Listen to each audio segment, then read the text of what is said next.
Back. Mass Effect time. Talk about a sudden tone shift, Katamari Damacy to Mass Effect.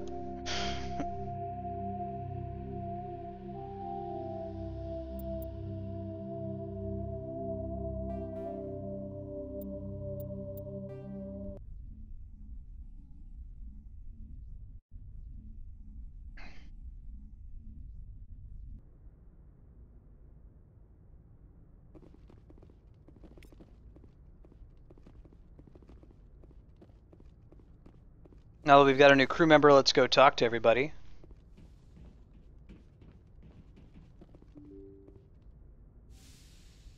Oh, you know, I should do a how should we treat Liara poll. One sec, let me do that. We're definitely not romancing her. We decided last time we played that our Shepard don't need no man. She's not gonna, or woman, not gonna romance anybody.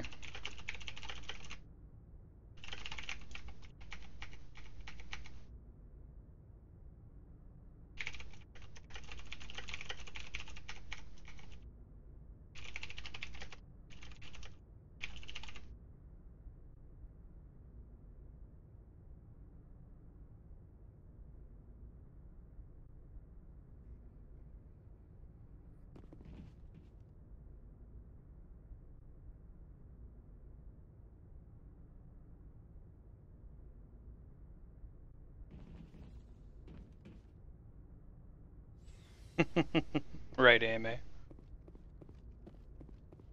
So Paragon options can get you into romance decision trees. I'll continue to Paragon as people have discussed, but I'll back out of anything that. Commander, do you have a minute? Sure.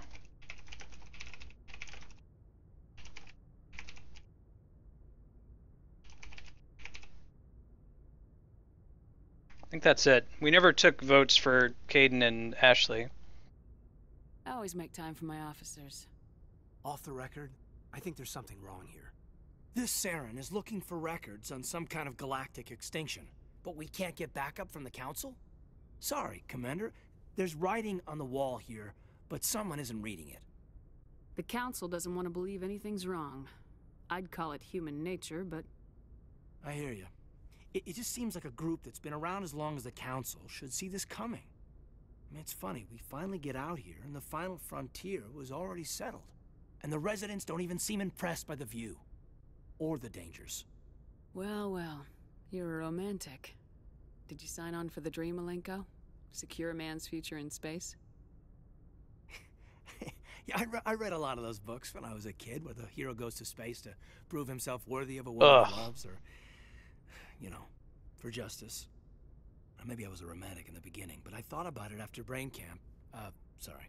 Yeah, I agree, Leon. And temperance. I'm not even gonna pull for that. I'm not looking for the dream. I just want to do some good. See what's out here. Sorry if I got too informal. Protocol wasn't a big focus back in Bot. I trust you won't have any questions when whatever's coming hits the fan? None. I'm not questioning the mission. I'm just concerned. Sorry to have wasted your time, ma'am. It won't happen again. Best not. Anything you need, Commander? Just trying to get a sense of where the crew's at. Thoughts? I've wasted enough of your time for now, Commander. Ooh, I think that's an upgrade. No, maybe not. Now, that first pistol you get's really good.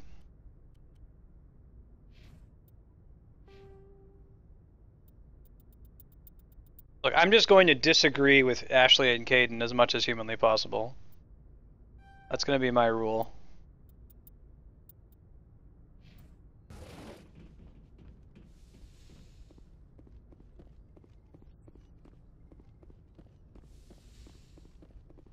I don't think I ever talked to Dr. Chakwas. We should still do that. Oh, I know we did, because you talked about Caden's implants. Are you coming to check up on me? I just want to talk. Of course. I never properly thanked you for saving me from the Geth, Commander. If you hadn't shown up, I had to save you. You can help me stop Saren. I know you took a chance bringing me aboard this ship. I have seen the way your crew looks at me. They do not trust me. But I am not like Benezia. I will do whatever I can to help you stop Saren. I promise. Promises are easy to make, but hard to keep. I do not begrudge you your suspicions. I just hope in time you will come to trust me. Do you know why Benezia joined up with Saren? I don't understand it. She was always outspoken about the need for the Asari to become more involved in shaping galactic events. Maybe she thought allying herself with Saren would somehow be for the greater good in the long run. At least I hope so. Any chance she's in this for power or personal gain? No, not the Benezia I knew. But I hadn't spoken with my mother in many years. She may have changed. I'd like to know more about the Asari. We were the first species to discover the Citadel. We were instrumental in forming the Council, and we always strive to be the voice of peaceful cooperation in galactic disputes. My people believe we are all part of a single galactic community. Each species contributes something to the greater whole. Although we seek to understand other species, it seems few of them seek to understand us. The galaxy is filled with rumors and misinformation about my people. Like what? Most of the inaccuracies are centered around our mating rituals. My species is monogendered. Male and female have no real meaning for us. We still require a partner to reproduce. This second parent, however, may be of any species and any gender. Good point, D-Rock. So you'll have sex with anything? Now you see how rumors get started. Physical contact may or may not be involved, but it is not an essential element of the union. The true connection is mental. Our physiology allows us to meld with other beings. We can touch the very depths of their minds. We explore the genetic memory of their species. We share the most basic elements of their individual and racial identities. We then pass these traits onto our daughters. It is how we learn to grow as a species and how we develop a greater understanding of other races. What happens to your partner after the union? Every relationship is different. Some unions are a single encounter with both parents parting ways afterwards. Others can be more long-term. Sometimes an Asari and her partner will stay together for many decades. Do you know who Matriarch Benezia chose as her partner? She rarely spoke of her partner. Though I know my father, if you want to use that term, was another Yeah, Asari. so I love Mass Effect. Favorite science fiction setting, period. But the one thing I don't like is the kinda mystically Asari crap with telepathy and genetic memory. I thought you always needed another species to. I'll just blame it on the R. I think she's just full of it. Think about it, Shepard. If we were not able to mate with our own species, we would have died out long before we ever mastered spaceflight and left our homeworld. Union with our own kind is no longer common, not for the purposes of reproduction. Most Asari believe it weakens our species. Asari daughters inherit racial traits from the father species. If both parents are Asari, then nothing has been gained, or so conventional wisdom would hold.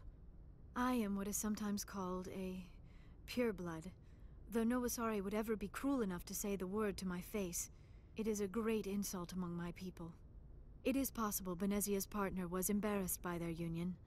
She may have been too ashamed to publicly acknowledge me as her offspring. So I really love this concept. From a world building perspective, they're like, okay, cool, so the Asari can mate with any other race and they reproduce that way. Then you have to answer the question. It raises the automatic question, like, what happens if they mate with their own species? And like making that like, oh, you're a pureblood, that's a horrible term. Don't say that to my face. It's really cool. Why agree to the union if she didn't want any children? I cannot answer that. This is all speculation on my part. It is possible she wanted to be part of my life, but something happened to her before she had the chance. Benezia never spoke of her partner. Whatever happened, it caused her too much pain to dwell on it. She raised me by herself, though that is not uncommon. Many Asari raise their children alone, particularly if the father species is short-lived. Often the partner will pass on long before the child reaches maturity. You Asari live for 1,000 years. What happens when your partner dies? Few sapient species live as long as my kind. We have learned to take a philosophical approach to our unions. We do not focus on the inevitable loss of our partners. Instead, we enjoy the time we spend with them. And even after they're gone, a part of them lives on in us. The Union is a connection that transcends both time and space. I should go. Goodbye, Commander. I get the feeling you want to ask me something, Commander. Tell me about yourself, Liara. Me? I am afraid I am not very interesting, Commander. Okay, bye. I spend most of my time on remote digs, unearthing mundane items buried in long-forgotten Prothean ruins. Hey, you're right. That doesn't sound very interesting. On occasion, I have run afoul of indigenous life forms or stumbled across small bands of privateers. That probably does not seem very exciting to someone like you. I guess seeking out history's lost secrets holds a special appeal for me. I would give a century of my life to discover a beacon like the one you found on Eden Prime. You were actually touched by working Prothean technology. That is why I find you so fascinating, Commander. I'm not some artifact you can take back to your lab, Doctor. I am sorry, Commander. I did not mean it like that. I am used to dealing with computers and data disks. I am not very good with people. I let my professional curiosity get the better of me. Please forgive me.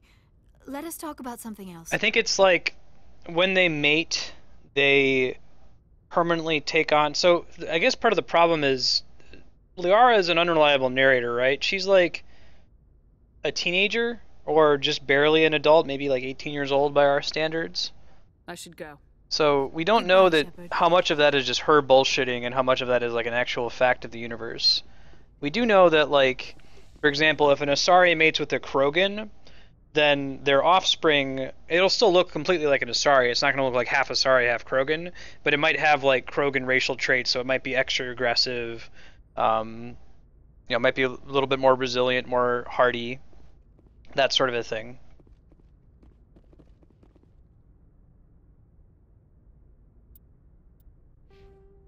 Let's look at some of the codexes we just got. See if we got any primaries. I'll just stick to those for now. After the Thresher Maws, or we saw a Thresher Maw on that desert planet. Thresher Maws are subterranean carnivores that spend their entire lives eating or searching for something to eat. Threshers reproduce via spores that can lie dormant for millennia, yet are robust enough to survive prolonged periods in deep space and atmospheric re-entry. As a result, Thresher spores appear on many worlds, spread by previous generations of space travelers. The body of a Thresher never entirely leaves the ground. Only the head and tentacles erupt from the Earth to attack. In addition to physical attacks, Threshers have the ability to project toxic chemicals and emit bursts of infrasound as a shockwave weapon. The Alliance first encountered Threshers on the colony of Akuz in 2177. After contact was lost with the Pioneer team, Marine units were deployed to investigate. The shore parties were set upon by hungry Threshers, and nearly the entire assault force was killed.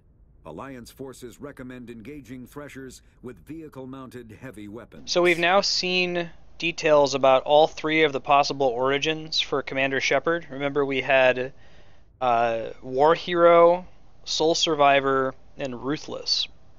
This one is Soul Survivor. When they talk about Akuz, is a colony that was attacked by a Thresher Maw and was completely wiped out. If you chose Soul Survivor as your starting background, then Commander Shepard would have been the Soul Survivor of that Thresher Maw attack. War Hero, remember the Batarians are like this, they're space ISIS. They're this race of like pirates basically at this point that live out in uncharted, non-citadel space in the Terminus systems that fight against the humans. If you're a War Hero, then you led a great assault against the Batarians and beat them with a lot of personal sacrifice. If you're Ruthless, when you counterattack against the Batarians later and crush them, you like send a huge chunk of your own squad in to die just to wipe them out. The Citadel space is an unofficial term referring to any region of space controlled by a species that acknowledges the authority of the Citadel Council. At first glance, it appears this territory encompasses most of the galaxy. In reality, however, less than 1% of the stars have been explored. Even Mass Effect FTL drive is slow relative to the volume of the galaxy. Empty space and systems without suitable drive discharge sites are barriers to exploration. Only the mass relays allow ships to jump hundreds of light years in an instant, the key to expanding across an otherwise impassable galaxy. Whenever a new relay is activated, the destination system is rapidly developed. From that hub, FTL drive is used to expand to nearby star clusters. The result is a number of densely developed clusters, thinly spread across the vast expanse of space, connected by the mass relay network. I love this about Mass Effect, that, like, you know, a lot of sci-fi just says, oh, we're traveling around the whole galaxy or the whole universe. Like, no, dude. The Milky Way is big enough. You don't need to have a whole universe. Just do the Milky Way. Like, this whole game takes place in less than 1% of the Milky Way. That's great. Pharaohs. There are between 2 and 400 billion stars in the galaxy, and less than 1% of them have ever been visited or had their systems properly surveyed. Humanity's early expansion into the Attican Traverse was haphazard, a desperate race to claim habitable planets where populations can be economically settled. Ignored in the wake of this land grab were thousands of less hospitable worlds, each potentially rich with industrial resources. The wealth of entire solar systems lies untapped, waiting for corporate survey teams or independent pioneers to discover and exploit them. However, this is not an easy task. In addition to the environmental hazards, the fact that uncharted worlds are largely ignored makes them popular bases for criminals, revolutionaries, cults, and others who wish to remain unnoticed by galactic society. Faster-than-light drives use element zero cores to reduce the mass of the ship, allowing higher rates of acceleration. This effectively raises the speed of light within the mass effect field, allowing high-speed travel with negligible relativistic time dilation effects. Starships still require conventional thrusters, chemical rockets, commercial fusion torch, economy ion engine, or military anti-proton drive, in addition to the FTL drive core. With only a core, a ship has no motive power. The amount of ESO and power required for a drive increases exponentially to the mass being moved and the degree it is being lightened. Very massive ships or very high speeds are prohibitively expensive. If the field collapses while the ship is moving at faster than light speed, the effects are catastrophic. The ship is snapped back to sublight velocity, the enormous excess energy shed in the form of lethal Cherenkov radiation.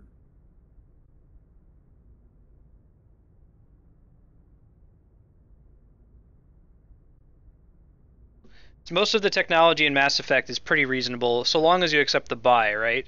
The buy is that there's this magic unobtainium thing called Element Zero that you can use to lower or raise or rapidly change the mass of an object, and that's what enables all the technology in the universe. Great, that's cool. But there's a little, like, hang a lampshade on it footnote about the whole time dilation problem. Like, if you were actually traveling at faster than light speeds, you'd have the Planet of the Apes problem, where, you know, you jump once and suddenly you're 1,000 years older than everybody else that was in your home place. So they have this little line here that's like, oh, it effectively raises the speed of light within the field, allowing high-speed travel without time dilation effects.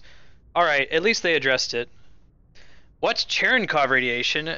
Cherenkov radiation is awesome. Let me send you a Wikipedia link to see a cool image. Basically, you get Cherenkov radiation when light moves through a medium faster than it should be moving through that medium, or it's supposed to move through that medium. So the time we see it most often is a nuclear reactor and in water. Like, light can't move faster than the speed of light, right? Or it's not light moving faster, it's any particle moving faster than the speed of light in a medium. But the light moves slower in water than it does in vacuum. It moves slower in air than it does in vacuum. So if you have a particle moving faster than the speed of light usually moves in water, that's when you get Cherenkov radiation. Larger warships are generally classified in one of 4 weights. Frigates are small, fast ships used for scouting and screening of larger vessels. Frigates often operate in wolf-pack flotillas. Cruisers are middleweight combatants, faster than dreadnoughts and more heavily armed than frigates. Cruisers are the standard patrol unit and often lead frigate flotillas. Dreadnoughts are kilometer-long capital ships mounting heavy, long-range firepower. They are only deployed for the most vital missions. Carriers are dreadnought-sized vessels that also carry large numbers of fighters. Smaller vessels are almost exclusively used in a support role to the warships during combat. Fighters are one-man craft used to perform close-range attacks on enemy ships. Interceptors are one-man craft optimized for destroying opposing No, fighters. I don't remember if this is in the Codex in Mass Effect, but it's at least in one of the books. They mentioned that humans were the ones who came up with the idea of like building a big carrier and filling it with fighter ships. That like humans had come up with that during their science fiction period, and they based it off of using aircraft carriers for the same thing on Earth. And none of the other alien races had thought of doing that, so it gave them a tactical advantage when they first fought the Turians. I thought that was kind of cool. Just sort of like a thinking outside the box sort of a thing. Biotics is an artificial intelligence is a self-aware computing system capable of learning and independent decision-making. Creation of a conscious AI requires adaptive code, a slow, expensive education, and a specialized quantum computer called a blue box. An AI cannot be transmitted across a communication channel or computer network. Without its blue box, an AI is no more than data files. Loading these files into a new blue box will create a new personality, as variations in the quantum hardware and runtime results create unpredictable variations. The Geth serve as a cautionary tale against the dangers of rogue AI, and in Citadel space, they are technically illegal. Advocacy groups argue, however, that an AI is a living, conscious entity, deserving the same rights as organics. They argue that continued use of the term artificial is institutionalized racism on the part of organic life. The term synthetic is considered the politically correct alternative. This is interesting, and I think I just fundamentally agree with that, right? If it's a sapient artificial intelligence, it's a person.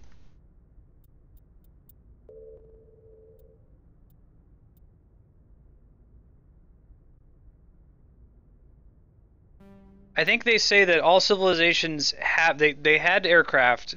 They hadn't thought of developing fighters though, because I guess the technology ramped up so quickly to this like dreadnought versus dreadnought. Like, why would we have a one-man fighter? What's the point of that? And if we had a one-man fighter, how would we even get it around? So I think it was just like it's a difficult idea to say what's something that humans could have come up with that other races it just wouldn't have occurred to them.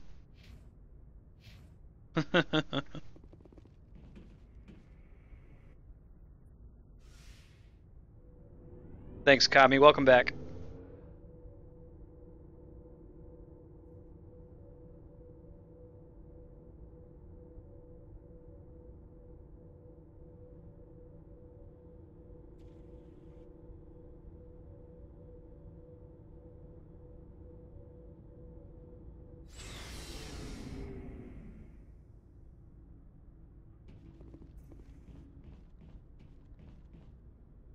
So, we've got Saren on the run.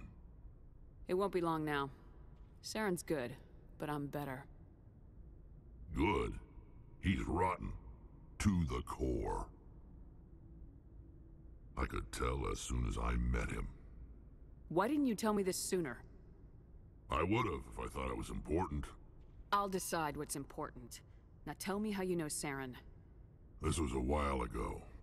A bunch of mercs were bragging about a job out near the edges of the Terminus systems.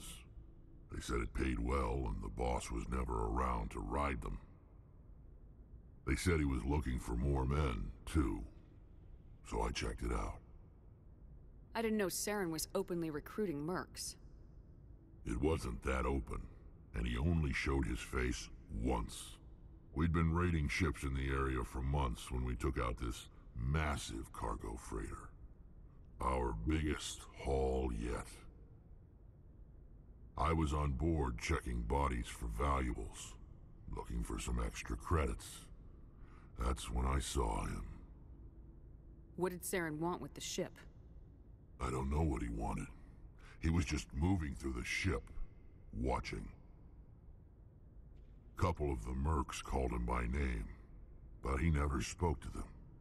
Never spoke to anyone. I had a really bad feeling about him, so I got the hell out. Didn't even wait to get paid. What kind of cargo was the freighter carrying? What was Saren after? I don't know. All I saw on that ship was food and medical supplies. There were some basic weapons, but nothing big. If there was anything of value on that ship, I didn't see it. That's why I didn't mention it sooner. Whose ship was it? There was a Volus trading vessel. Big one. Lots of guards. But they were no match for us.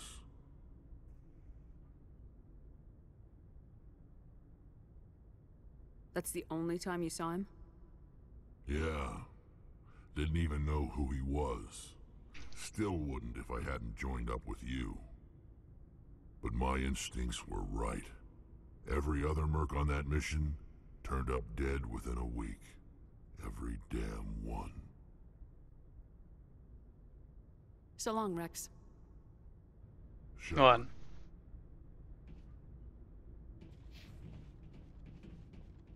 Shepard. Rex. This becomes a meme later. You can look it up. Shepard. Rex. Shepard. Rex. Shepard. Shepard. Rex. Commander? Do you have a few minutes to talk? One-on-one? Sure. I was hoping to get a minute of your time. Off the record. It's not normal for an enlisted to speak informally with the commander. I figured since the crew was so small, you might be more permissive. I mean, that helmsman of yours. Most places, he'd be at Captain's Mast every day. I know things are different aboard the Normandy, but, I'm concerned about the aliens. Vicarian and Rex. With all due respect, Commander, should they have full access to the ship? You don't trust their motives because they're not human. This is the most advanced ship in the Alliance Navy. I don't think we should give them free rein to poke around the vital systems. Engines, sensors, weapons. Yeah, what the hell? We built this with the Turians. That's enough, Chief. You always second-guess your superiors? Ma'am, no ma'am. I'm sorry, I was out of line. I'll get back to my duties, Commander.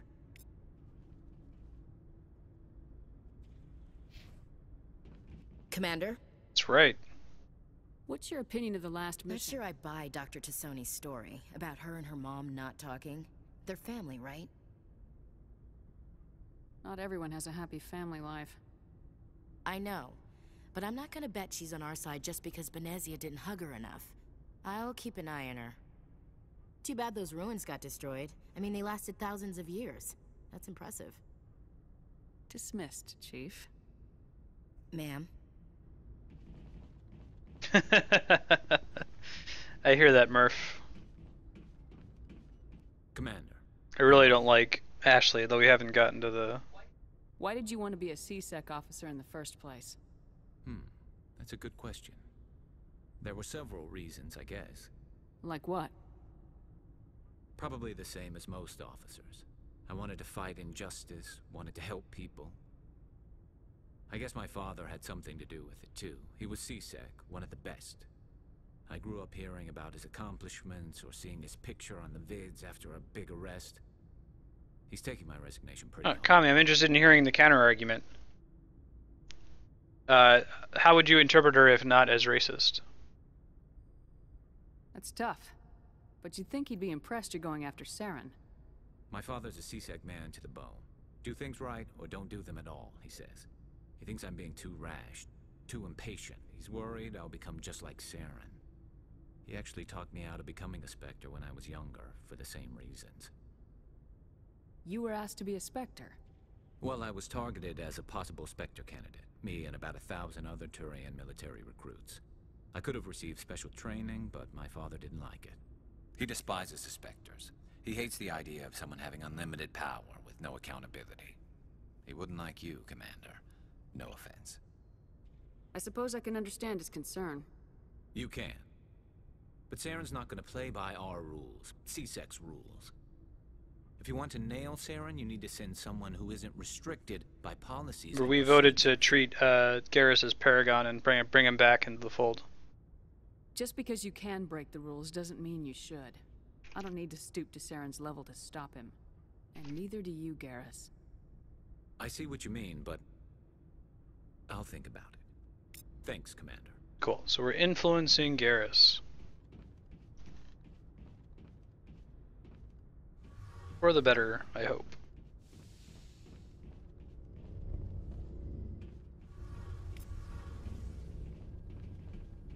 Oh, hello, Shepard. Are you okay? I don't know.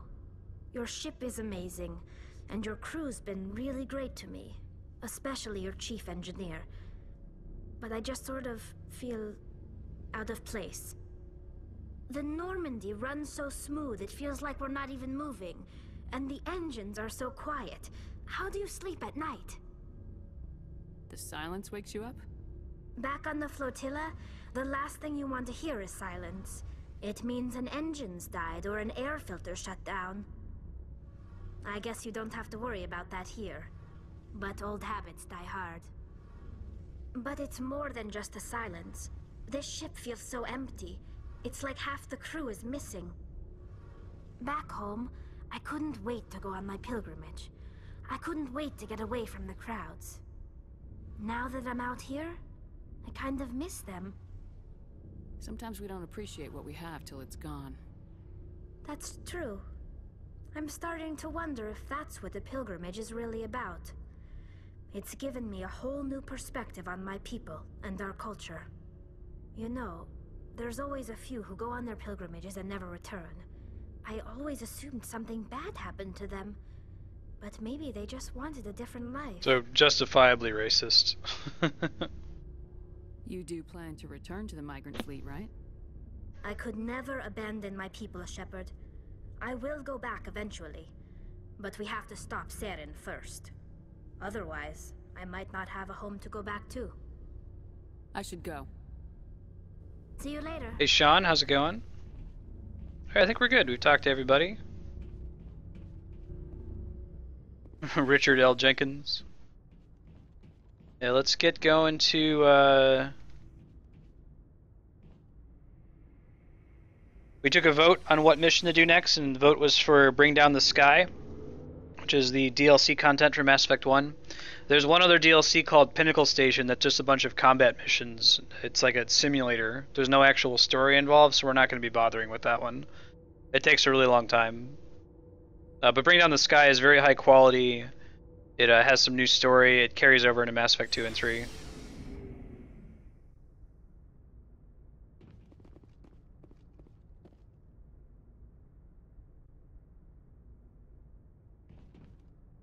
Oh, cool, Sean. What mods are you adding? I didn't know that they didn't really think about any mods at all for this game.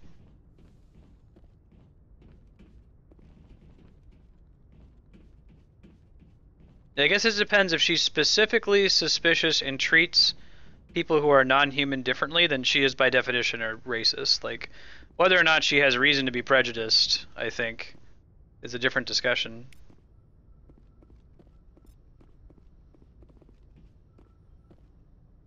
Or a history explaining her prejudice. Got some more codexes. I'll read them between combats. Silver, you know, for my medal. I figured you'd recommend me for one since I pulled your boots out of the fire. We also agreed that we weren't going to tolerate Joker shit. Saving my boots from burning lava is part of your job, Joker. We don't give medals to soldiers for doing their jobs. That figures. Just get me a nice card and a cake. No coconut, though. I hate that crap. So, Commander, why don't you tell me why you're really here? How's the Normandy performing? Is she everything they said she'd be? She's the best ship in the fleet. If you've got a pilot who knows how to handle her. Balance isn't what you'd expect. Takes a while to get used to that oversized drive core we got stuffed in the back, and her power can sneak up on you if you're not careful. The Normandy's probably too much ship for your average Alliance pilot, Commander. Lucky for you, I'm anything but average. I like to know my crew. Mind if I ask you a few questions? I can see where this is going. You did a background check on me, didn't you? Well, I'll tell you the same thing I told the captain. You want me as your pilot. I'm not good. I'm not even great. I am the best damn helmsman in the Alliance fleet. Top of my class in flight school, I earned that. All those commendations in my file, I earned every single one. Those weren't given to me as charity for my disease. I can't have you on this ship if you're going to infect my crew. Infect the crew? Oh man, you have no idea what I'm talking about, do you? Okay, I've got Vrolik syndrome, brittle bone disease. The bones in my legs never develop properly. They're basically hollow, too much force and they'll shatter. Even with crutches and my leg braces, it's hard to get around. One wrong step and crack! It's very dramatic, but I've learned to manage my condition, Commander. Put the Normandy in my hands and I'll make her dance for you. Just don't ask me to get up and dance unless, you know, you like the sound of snapping shin bones. How'd you get your nickname? Why does everyone call you Joker? It's a lot shorter than saying Alliance Flight Lieutenant Jeff Moreau. Plus, I love to make little children laugh. You're dodging the question. Look, I didn't pick the name. One of the instructors in flight school used to bug me about never smiling. She started calling me Joker, and it stuck.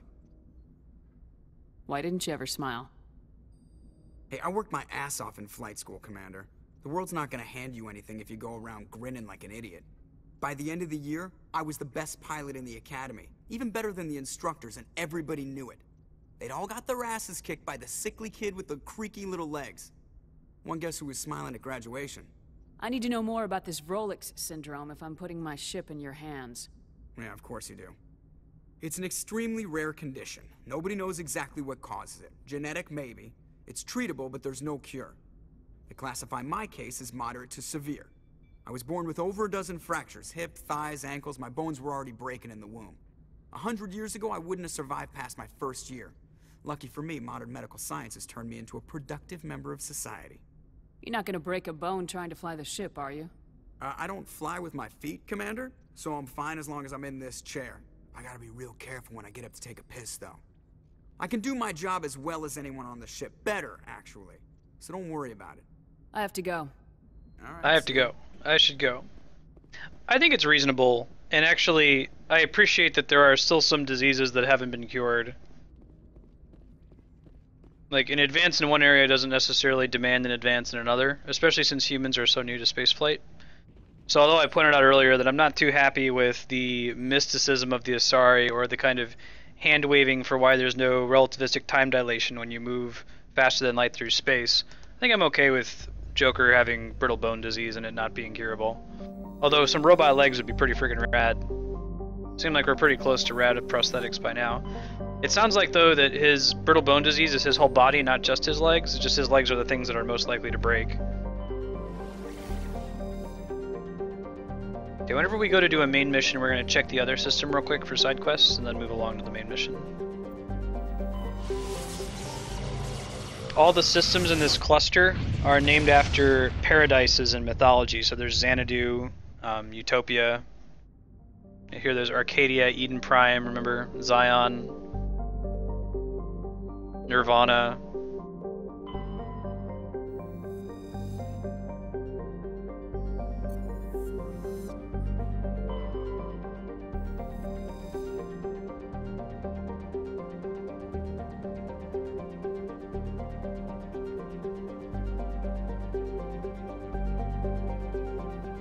Nice ranking. Whoops, I pressed the B button by accident.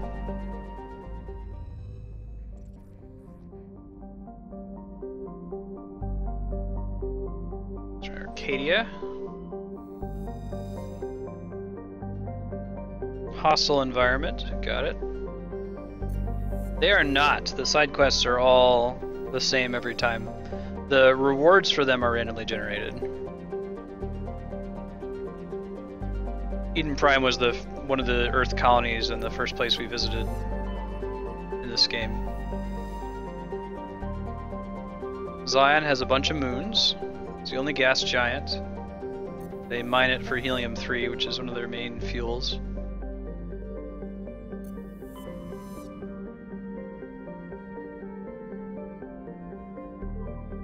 So it makes sense. This planet we're actually going to an asteroid that's crashing into a planet. The planet is called Terra Nova, which means New Earth. It was the first human colony, extrasolar colony. And the Batarians have hijacked an asteroid. Like, one of the most dangerous things you can do is called an orbital drop. More than like chemical weapons or WMDs, like dropping a asteroid onto a planet can just wipe out all life on it. The most dangerous WMD.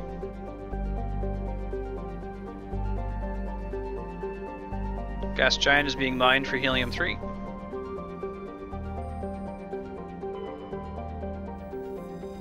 Ooh, this one's long. Loki is a small terrestrial little. Recommend it. Penetrating scans of the ice cap reveal a network of crisscrossing subterranean tunnels. Because some of the tunnels were surprisingly regular in shape and size, early expeditions looked for evidence of excavation. It was concluded they formed by natural processes.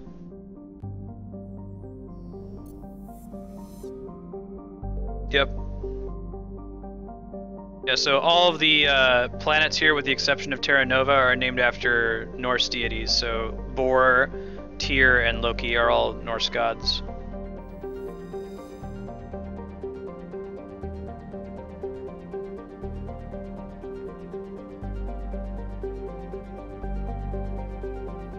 Terra Nova mines this planet.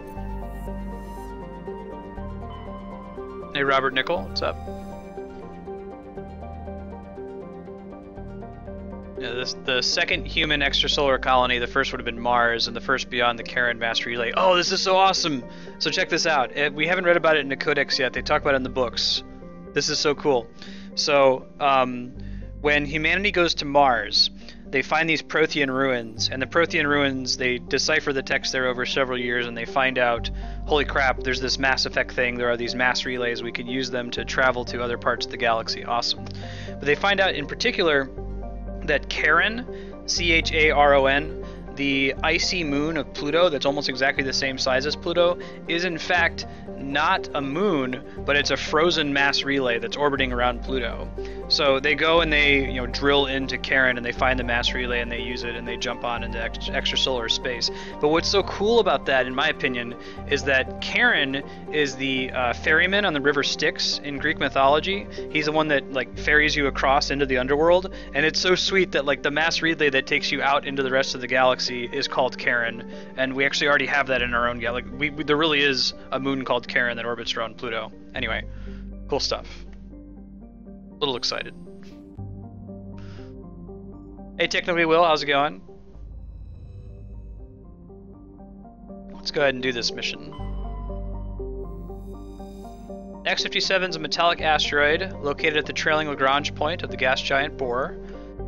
With the increased development at Terra Nova, a new orbital port facility was necessary. Due to shortage of funding, it was decided to mine out the asteroid, using the recovered resources to finish out the interior for habitation. Recently, communications with the engineering team have been lost. The fusion torches have reignited, and the asteroid is accelerating toward Terra Nova. Oh no, what's the Konami news? I haven't seen it.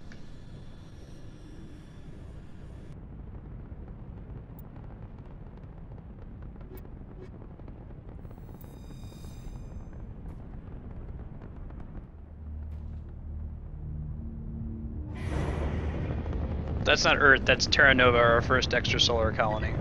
Status. Sensors reveal 3 fusion torches propelling Asteroid X57.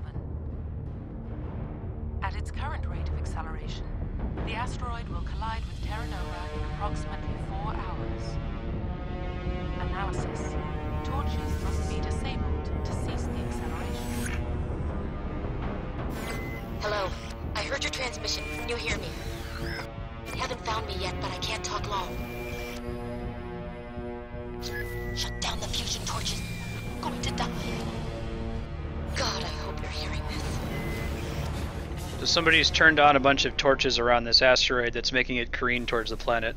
Also, I hear you, Robert Nickel, my favorite part about this game is reading the codex entries. And I don't care. Some people's man, you shouldn't just sit and read codex entries on Twitch. No, fuck you. I'm gonna listen to every single codex and make you guys enjoy it with me, damn it. And if everybody leaves chat, I'm just gonna keep doing it by myself because I love that part of the game. I know, right, Sean? They're oh man, there's this moon Charon, that's the ferryman, what if it's a mass relay? Yeah, there is probably lots of high fives for that one. We're headed in the right direction.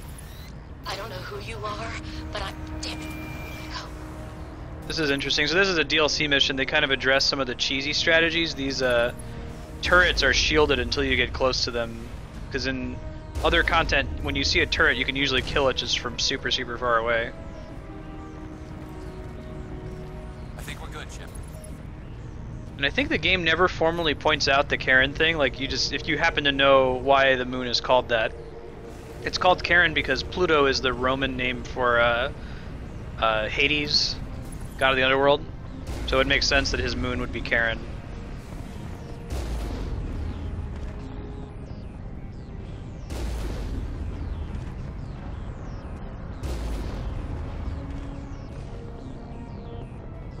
Even with the shield, it's still pretty easy to cheese.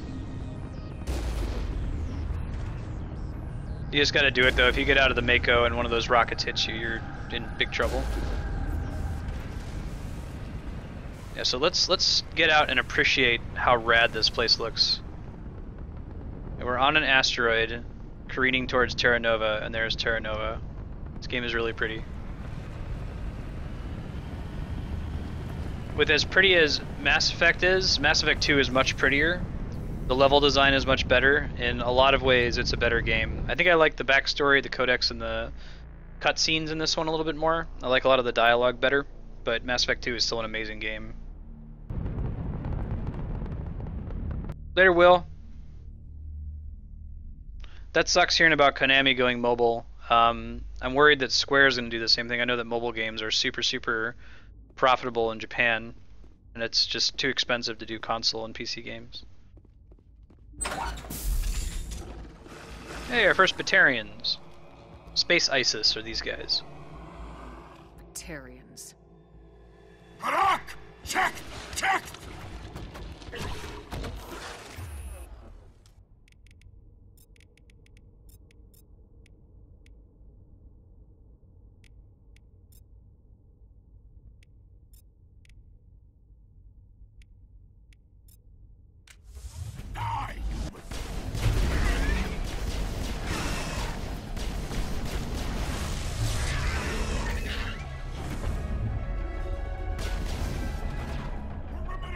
Release the Baron!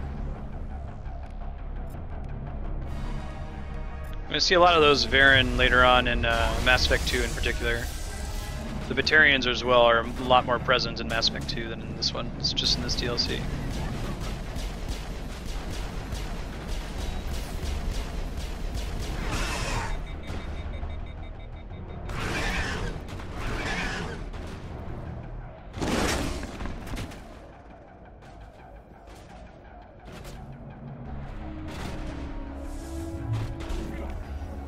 Making mobile games is very cheap. Like, orders of magnitude cheaper than trying to make a AAA Konami title on a typical console.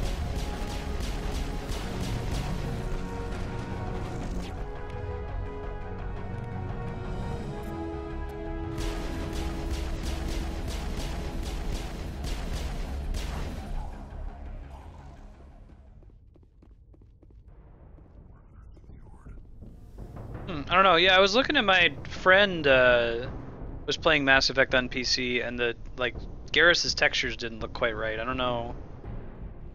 Maybe the settings aren't high enough by default.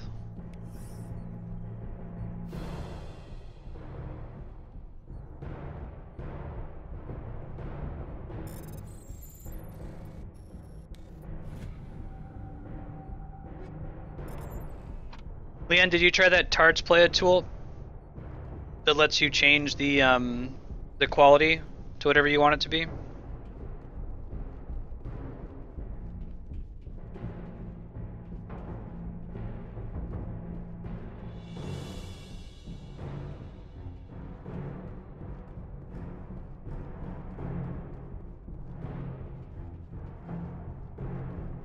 Thanks for checking, Amy.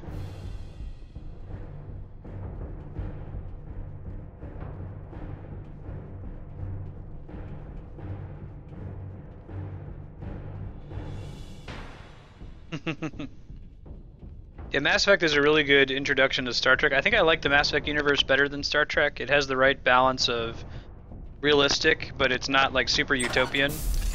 It's like appreciating House of Cards versus West Wing. Although Mass Effect is a lot less grim than House of Cards. West Wing is fun to watch, but it's definitely like your, super idealized, optimistic. I'm reading that the torch is offline. Was that you? Can you hear me? Who are you? What's going on? My name's Kate Bowman. I'm an engineer. I was part of the team assigned. I can try fixing that, Leah. Let me see if there's a setting for it. We were attacked yesterday by Batarian extremists. I've been hiding since they arrived. I think they know the torch went out. Why are they doing this? I don't know, but if this asteroid isn't slowed, millions of people on Terra Nova are going to die.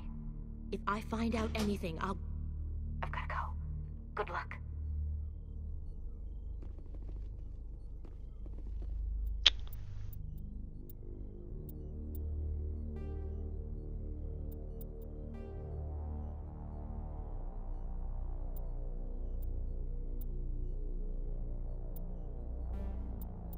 I'll try it with the radiant settings, see if it looks better. I don't really have a lot of options on the Xbox version, as you just saw. Whoa, I don't like that at all. Let's back that up.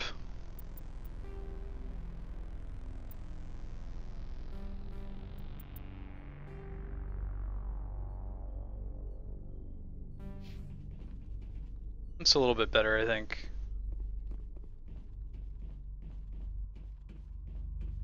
Yeah, I hear that, Robert Nickel. Hey, I'm gonna send out another poll here. I'm gonna try to word it in a way that's not spoilery. 1 second.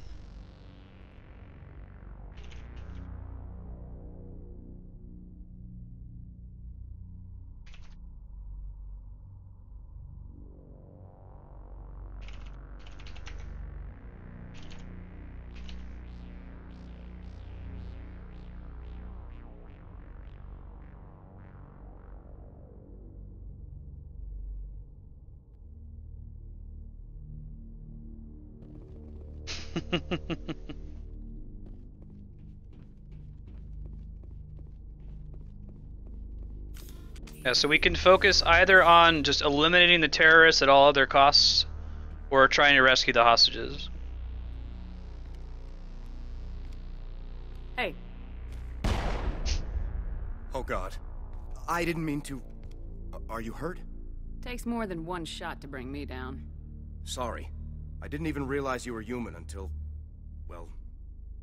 Guess I'm not much of a soldier. Yeah, it's 3 for save the hostages, 1 for eliminate the terrorists as our priority. Oh, now it's 3 and 2. I know you're scared, but I'm here to help. Commander Shepard with the Alliance. Simon Atwell. I'm the chief engineer on this rock. Listen, we don't have much time. The Batarians fired up the fusion torches. You've got to shut them down before we hit Terra Nova. There are 4 million people down there, Shepard. My family. They live in Aronis. My kids and grandkids. Nice communities, good schools. I don't have time to do the math in my head. What happens if we don't stop this rock? X57 is 22 kilometers long, twice the size of the asteroid that wiped out the Earth's dinosaurs.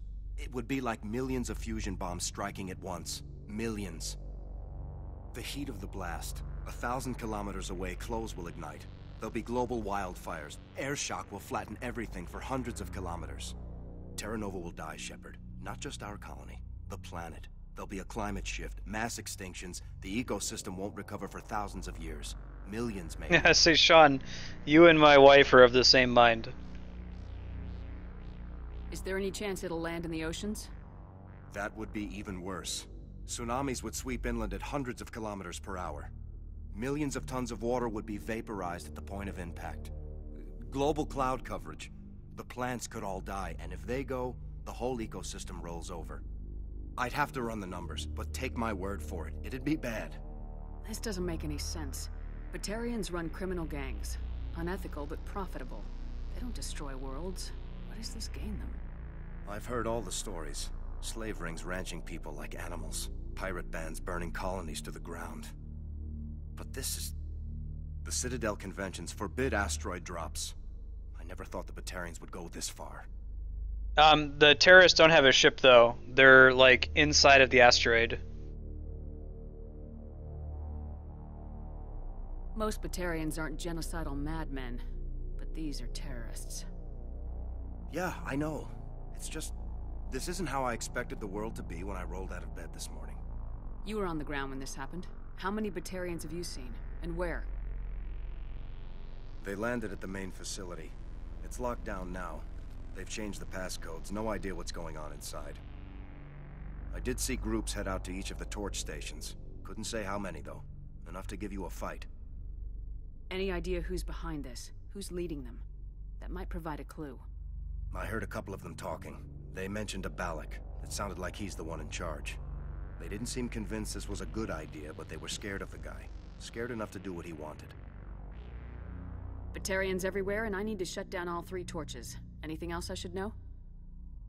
One of the torches is surrounded by live blasting caps. We were set up to excavate when we arrived at Terra Nova. I rigged them with proximity detectors. That tank of yours will set them off, so you'll have to go in on foot. Even then, they'll explode if you get too close. Just go slow and easy. You should be fine. Wait, so Leon, like, drop nukes on the asteroid to blow it up into little pieces? Didn't we address this problem in the movie Armageddon? Because there's like fusion torches on the back of the asteroid that are sending it on a collision course with the colony. You set them up. Can you disable them? Not from here. No. There are manual controls by the entrance to the torch facility inside the blast zone. You can disarm the caps there. One last thing. I had a crew working off-site when the attack hit.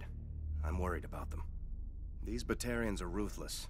I saw them smash the faceplates of guys working vacuum. And those Varen, I don't think they always wait for a corpse before feeding.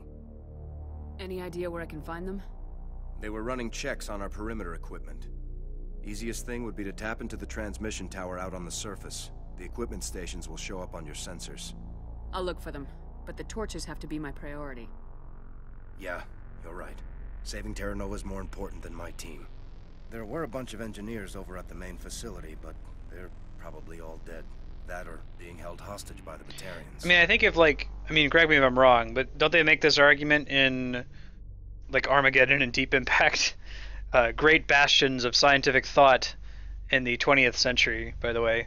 That if you were to blow up the asteroid, that it would just be a bunch of little pieces of rock that are pelting the entire surface. You'd have to divert it or stop it some way. A woman named Kate Bowman contacted me. The Batarians haven't found Right. her yet. Katie's alive? She's one of my best engineers. She signed on with her brother, Aaron, I think his name is. He's part of the security detail. I hope they're okay. Give me a worst-case scenario. We can't stop the asteroid. Could the colony be evacuated? Shepard, it took 30 years for the population to grow that large. I'm sure they're moving people to remote areas, but they'd never be able to get more than a few thousand off-world. We just don't have enough ships. No one does. Well, maybe the Quarians, but I don't see them suddenly showing up and offering us a ride. Why were you moving this thing in the first place? Well, the idea was to drag it into Terra Nova's orbit, mine it out, and in the end you'd have a basic structure for an orbital station. It's a lot cheaper than getting everything up into orbit from the planet's surface. The minerals we extract almost cover the costs. What can you tell me about Kate? Smart as a whip and bold as they come. I hope she keeps hidden. If they find her... Oh, Katie, don't do anything stupid. You better find a good place to hide. If the Batarians come back and find you... Yeah. I think I'll make myself scarce. Good luck, Shepard.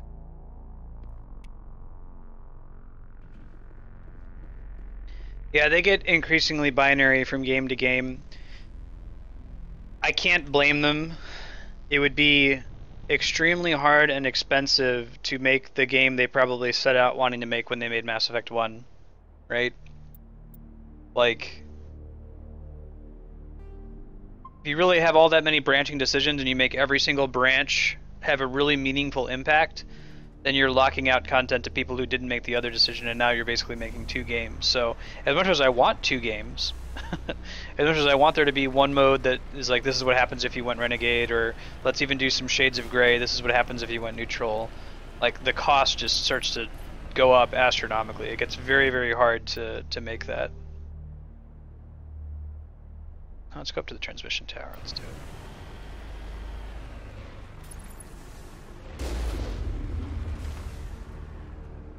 Get Drew Karpyshyn to kickstart it. He's the main writer behind Mass Effect. Save the hostages. Got it. That will be our focus.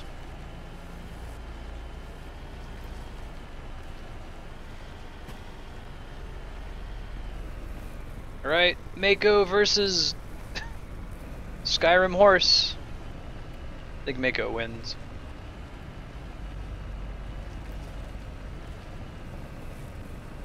Come on, Mako, keep on climbing.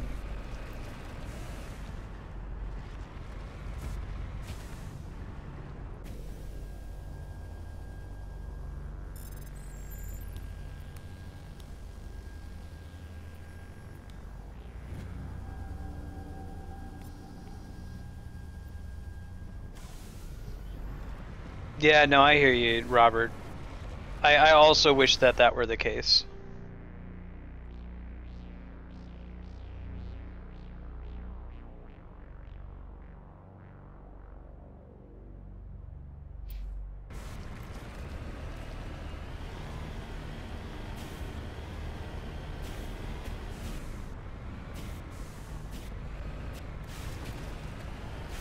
I think the Yellowstone supervolcano is like a global extinction event kind of a thing. We're not at risk of it happening anytime soon on human standards. Hear me? Getting all kinds of interference. Damn. Sorry. There's a lot of feedback. See if I can fix it. In the meantime, just keep doing whatever. Copy that. Doing what I'm doing.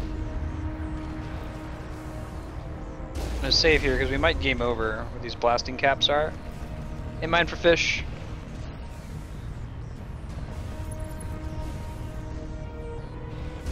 Warning. Ground penetrating radar detects anti-vehicle demolitions nearby. Proceed on foot.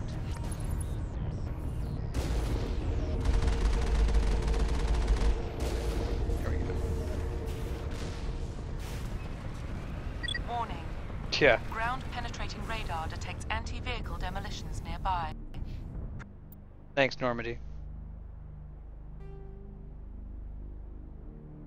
Right, Robert.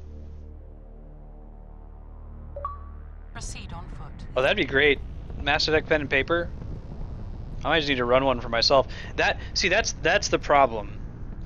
Is that they wanted to make a pen and paper game, and they tried to make it as a video game. Pen and paper, though, if the party makes, if you give them a decision where there's like 50 different things they can do, and they pick one of them, you don't have to write the other 49 decisions that they didn't make. You just write the one that they did made. Whereas in this case, you have to write for half the populace in both directions.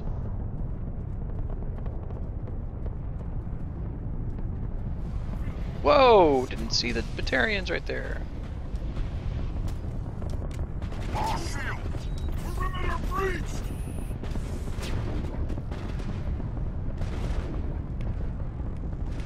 Throw this guy.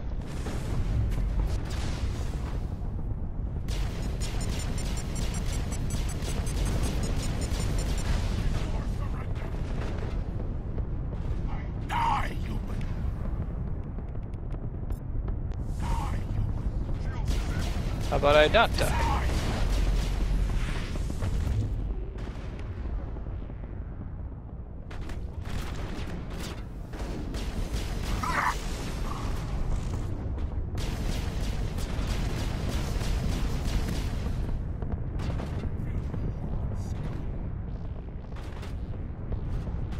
Yep, Rex and Garrus was the voted party. Overwhelmingly voted.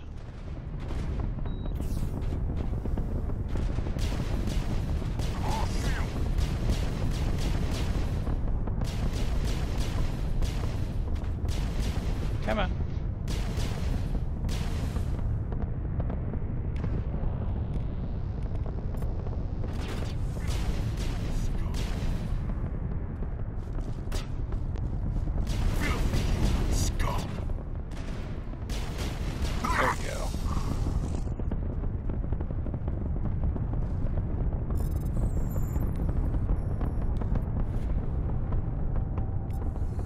Garrus is the man.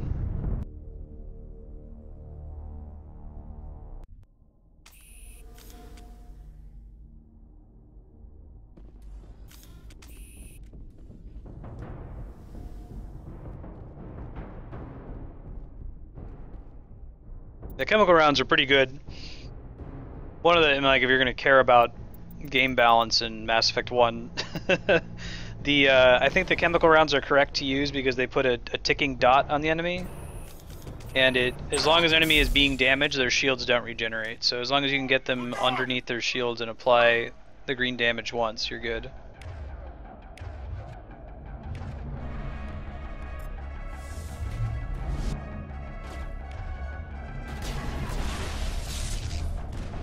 Ooh, got sabotaged. See how my heat sensor, or my heat meter on my pistol is maxed out?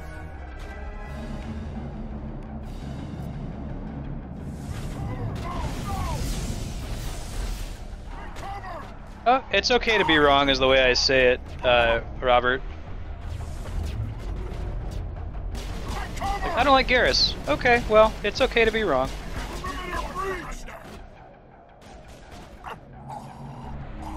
Well, that's correct. Let's be careful and not spoil anything right now, but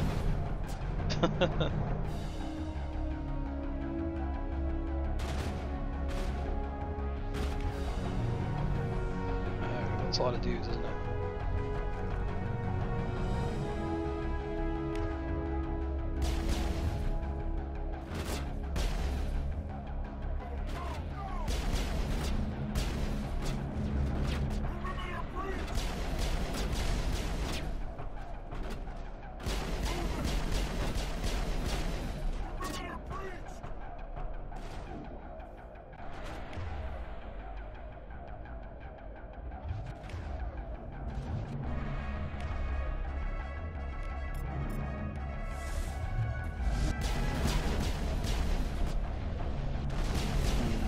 This is a pretty tough one. I want to take out that rocket drone, but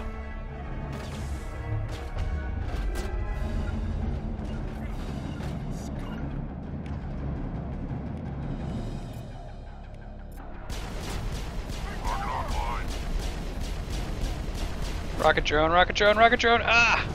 I was trying to back up into cover. No, you're good, Robert.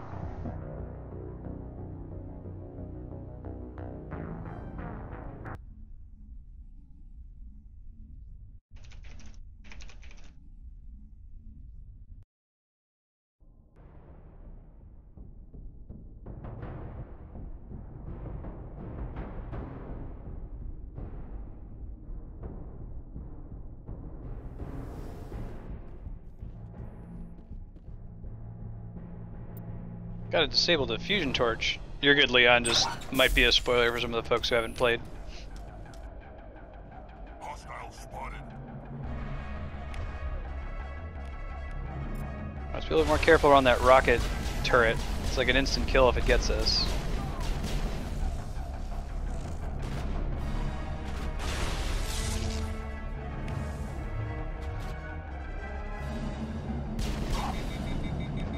Yeah, that attack is just nasty.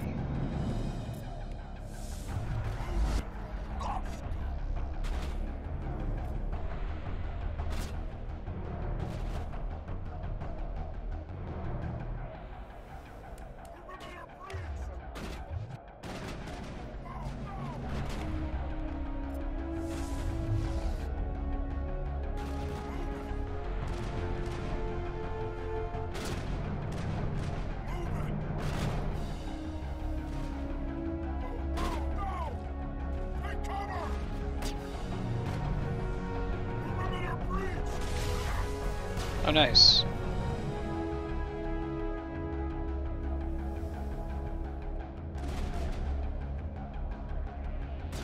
Interesting. Actually, I like the gameplay in Mass Effect 2 better than Mass Effect 1, and I like the story in Mass Effect 1 better than Mass Effect 2. But it's small amounts. Like both games are a 9 out of 10. Oh god, this is bad.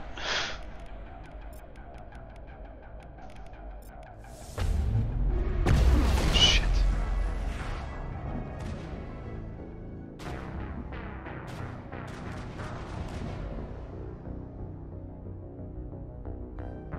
I love this series. It's great. That's just one more time. 3 wipes in Random Batarian Building number 2 from rocket drones, man. Not screwing around.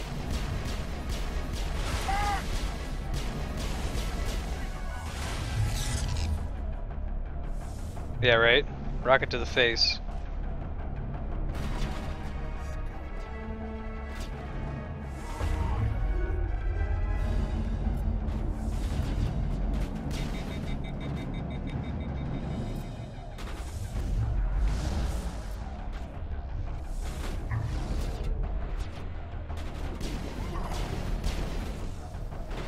Gotta put some more points into pistol, I think.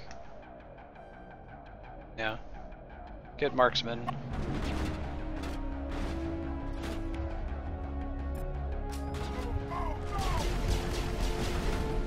Marksman makes you very accurate and makes you do extra damage.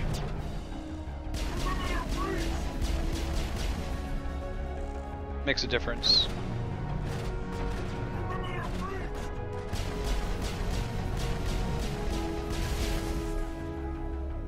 Let's see what we just get.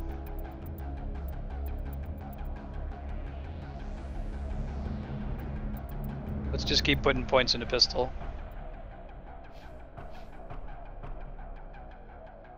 Start doing armor after that so we can equip heavier armor.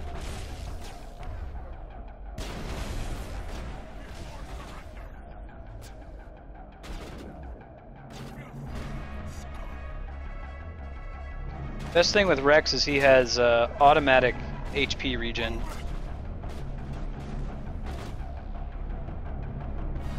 Yeah, he's got overpower and sabotage, but not so great yet. I've been focusing on leveling him up so that he can decrypt stuff. I'd rather be able to open all the chests and do all the stuff related to that first.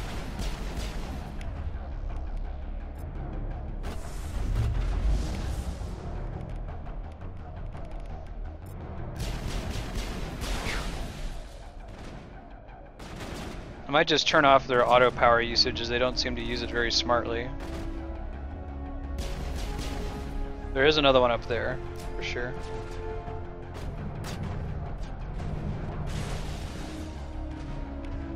Yeah, there it is.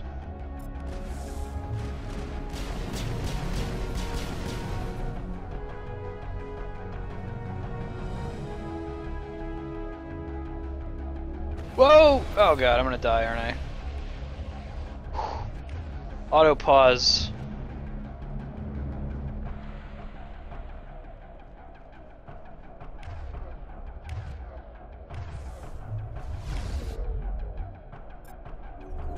There, I gotta overload off on him.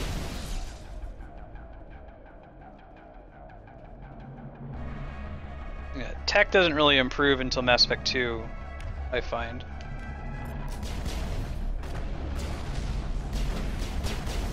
It gets much better in Mass Effect 2. Woo! Close call.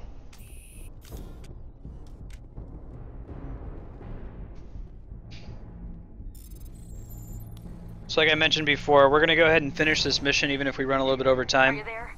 You've got to hurry. You really pissed them off.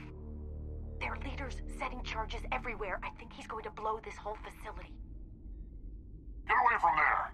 Don't shoot, please! No!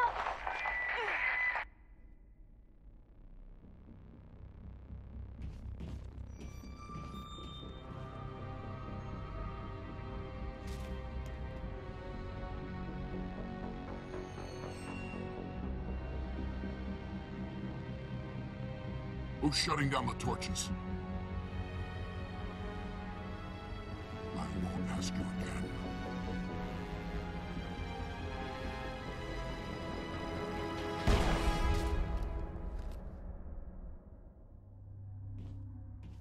Find this problem and deal with it.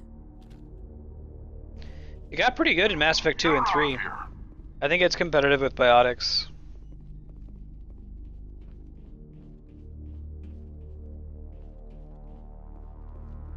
Right, Robert.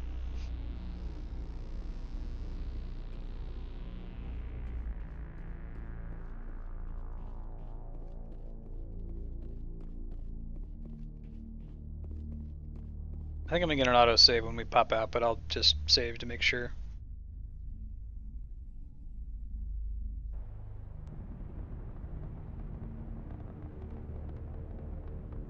Yeah, we got an autosave. Where the Mako at? It's all the way out here.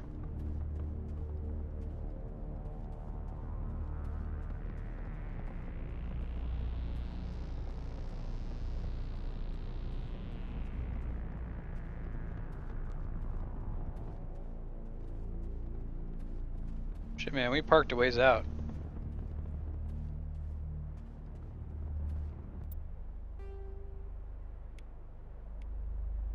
Credit to it now. Good. Let me apply people's abilities real quick here. I'm gonna save her 1 point in case we get. Well.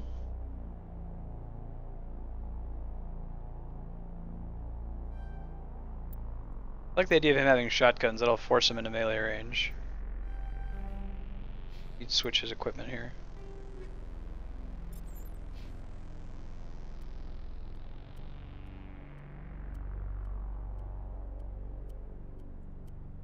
$140 is about as good as for 152, I guess.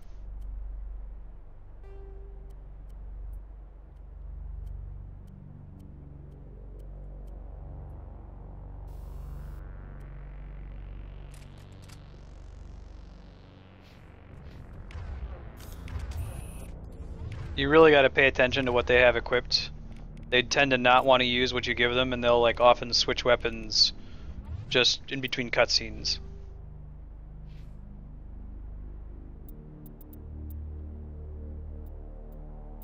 Okay, so now we have Master Decryption and Electronics. That was the necessary first step there.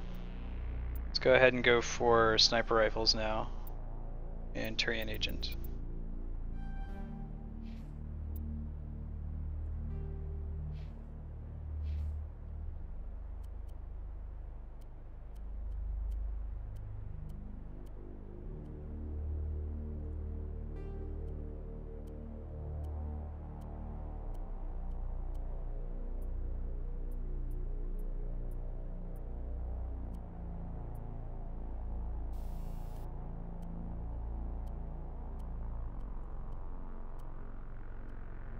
Cool. Yeah, it's pretty bad in this one. They certainly fixed it in Mass Effect 2.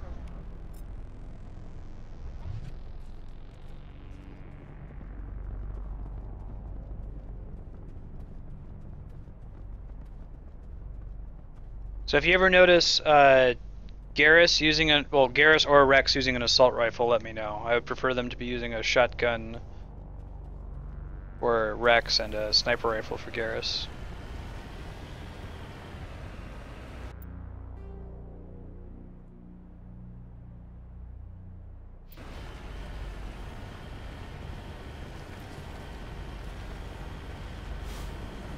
So when my wife Andrea was playing Dragon Quest VIII, we said drink whenever she opens the map. You're gonna have to do the same for me here. Okay.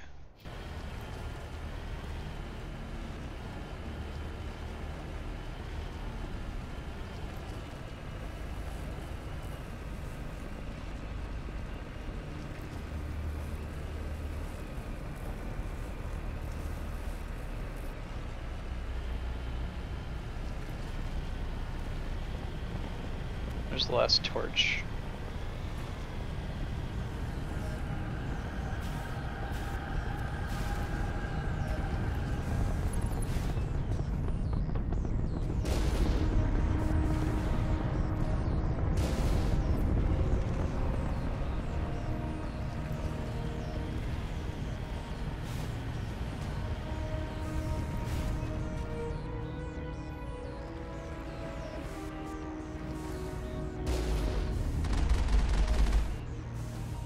Ah! Ouch.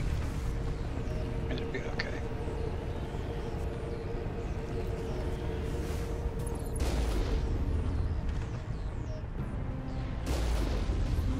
Sure, it says Mass Effect for me. Can you refresh, Kami? Hey Ganymede, how's it going, dude?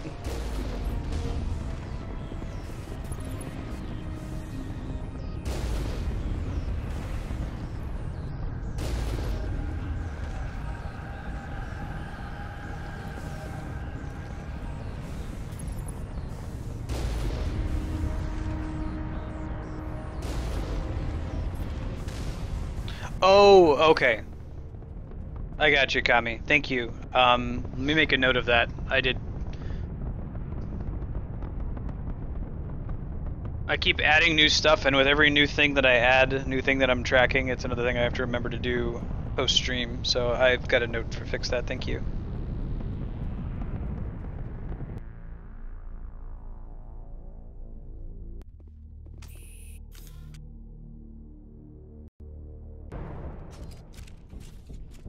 Alright, let's go.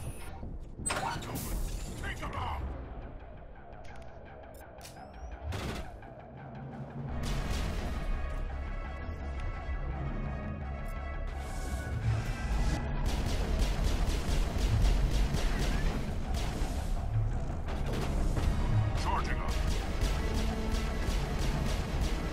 Release the Baron! Here they come.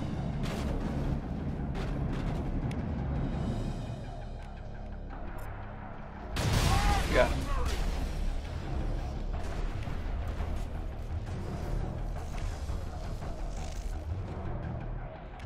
Still have throw? No.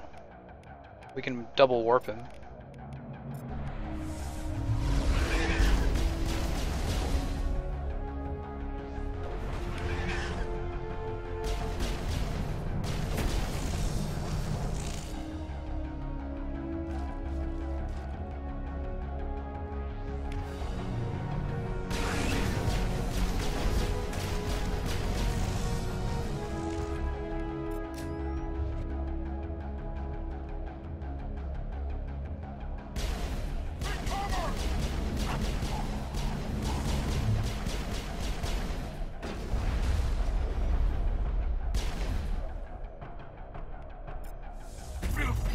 Scum!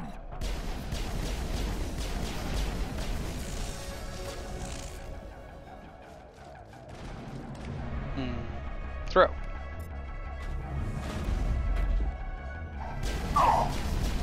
Cool. Let's go deactivate the last one.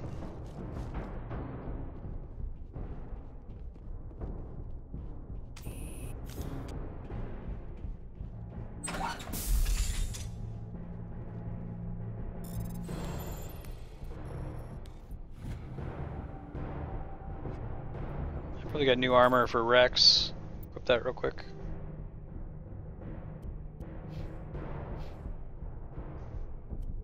Yeah, it looks like it. Oh, it's actually worse. Well, we'll not equip it then.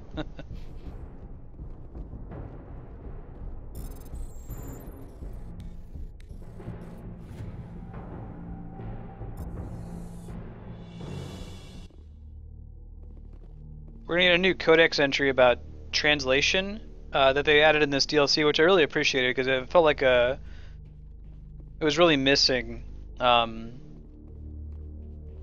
the story when you played through it the first time. This doesn't have to end in bloodshed. Don't come any closer. We can do this the hard way, or we can end this peacefully. I didn't think you Batarians knew the meaning of the word. Look, I'm just doing my job here. Hijacking this rock wasn't my idea. I signed on to make a little profit. A quick slave grab, nothing more. This isn't just a slave grab anymore. Millions of people are going to die. Don't you think I know that? I'm just following orders here. If it were up to me, we'd have already left. Well, it's not too late. You can still leave. I don't think so. Balak would skin me alive and sell my hide out of spite. Crazy bastard. This whole mission's gone to hell and I'm gonna pay for it. So why do you listen to him? Good question. I had a bad feeling about this from the moment we landed. Now Balak wants you dead. And what Balak wants, Balak gets. I can't. Alright, we had enough charm. Do you always want to be second in command? Get me out of here and I'll take care of Balak. Then you can start giving the orders. Huh. An interesting proposal. It certainly has benefits over the current situation. Shut it down. This is Balak's problem now. I hope you're as quick with a gun as you are with your promises. So when we see blue text like that, that means that I put enough points into charm, and I've made enough Paragon decisions so far that I can persuade them. Balak will get what's coming to him, and so will you if I ever catch you in human territory again. Are we clear? Perfectly. Balak's holed up in the main facility. You'll need this to get in. Don't underestimate him. He's a mean bastard. Let's go. We're getting off this rock. Alright, Paragon plus 8. Do I have any... Yes, I got one more point of charm. Perfect. Start putting points into armor next for Shepard, so we can use some higher level armor. I'd like to have a situation where we're not getting one shot if she takes a rocket.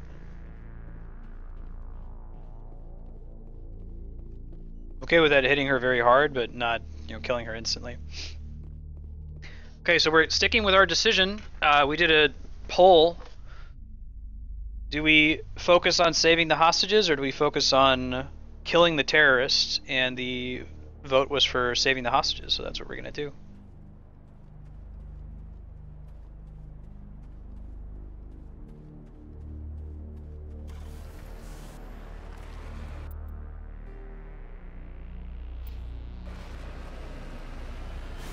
Yeah, I like how the renegade option would just attack him immediately when he says,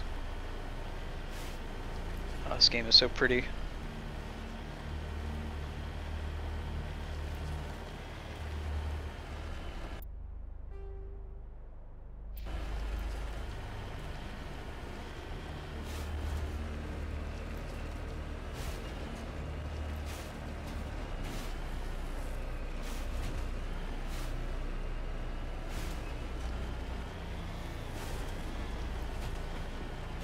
What's this?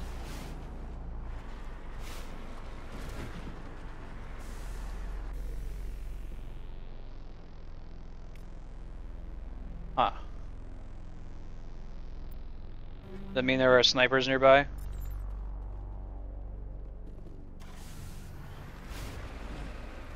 Possibly.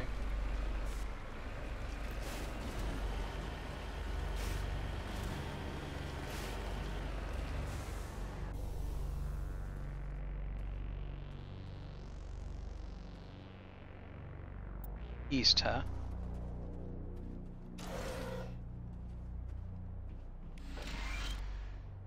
Communications are down. There are no non-corporate dropships landing near the main facility. Flashes light over the horizon. I can't be certain. Huh. Oh, there are the defense drones, huh?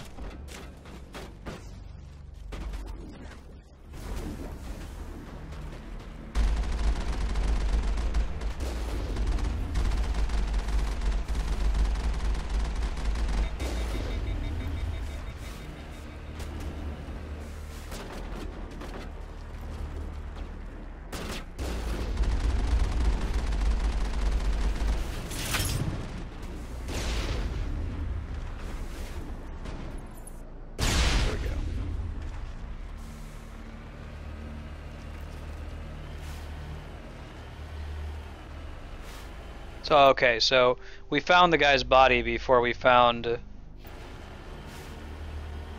the campsite. This is the guy who was running away to the east. Got taken out by a sniper.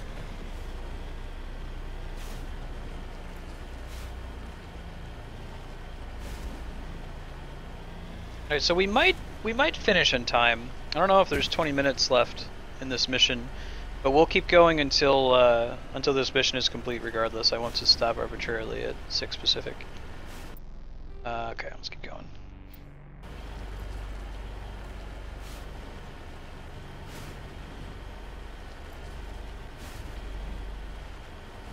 That's a lot of turrets on the radar down there.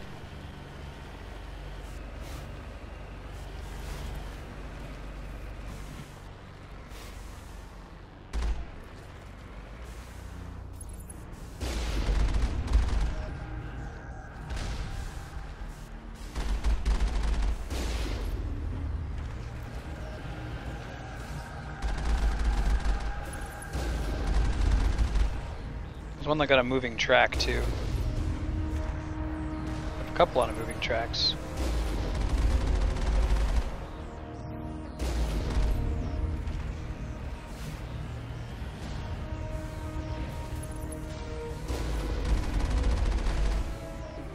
Whoops.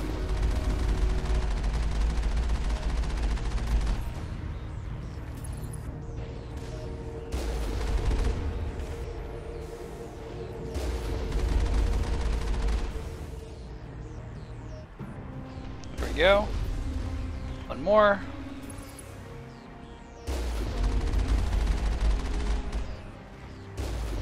Trying to lead it. That was a mistake.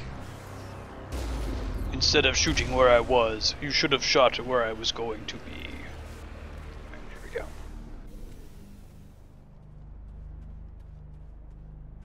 Do another save real quick.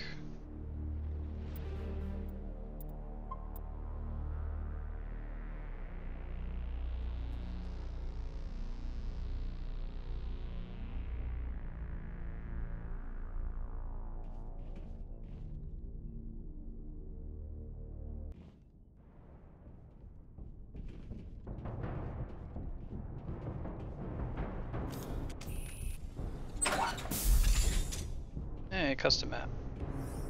Grenades.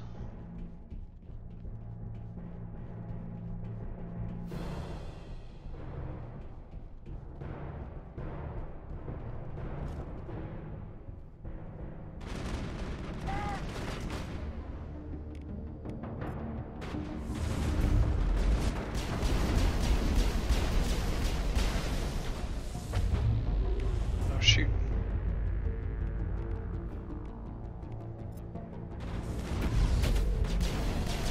That's teamwork right there.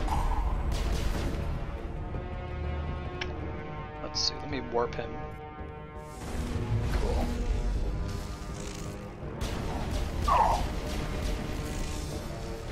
Pretty big standoff if I remember, there's a lot of enemies in here.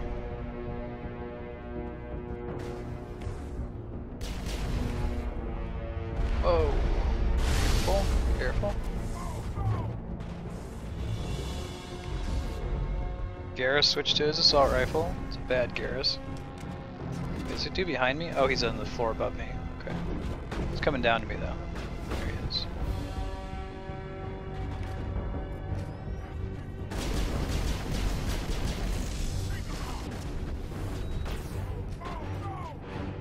Whew. Let me go hide and get my shields back.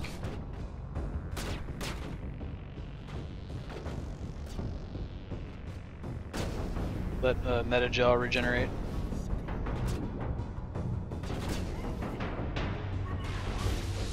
Ouch. Double ouch. Whoever's doing that, we gotta go take out and get on higher ground. 1 second.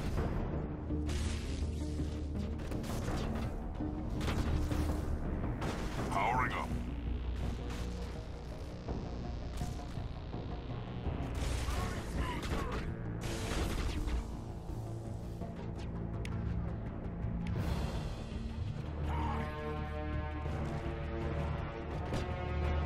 Whoa, that's a lot of dudes. Let's get out of here. Go, go, go, go, go. Let me throw him backward. He's going from behind too, it looks like.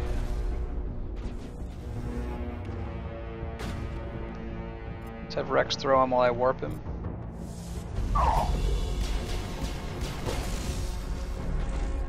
Oh, see a drone up there.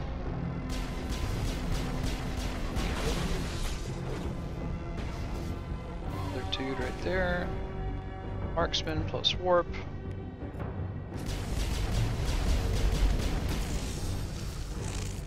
Whoa! Where did that come from?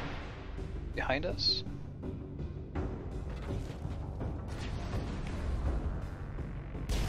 Oh god.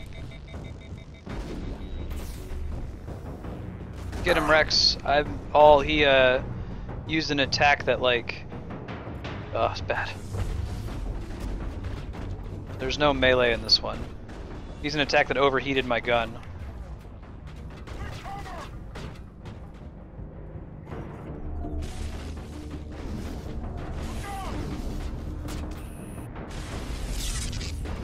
Yeah, that's the ability that this engineer guy keeps using on us. Nasty stuff. Now, there is no ammo in this game. You have a small block of metal in your gun, and whenever you shoot, it shaves off a tiny, tiny, tiny piece and then mass accelerates it. So really the limiting factor is heat.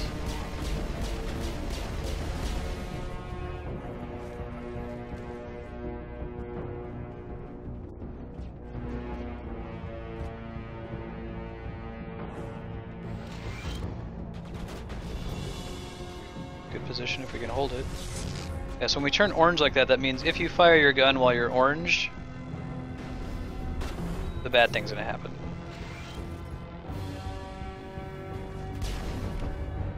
Okay, I still have throw, so I'll just do that.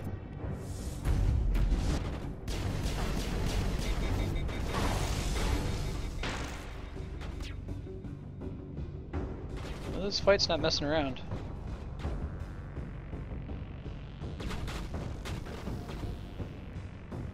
I know, right? It's so cool.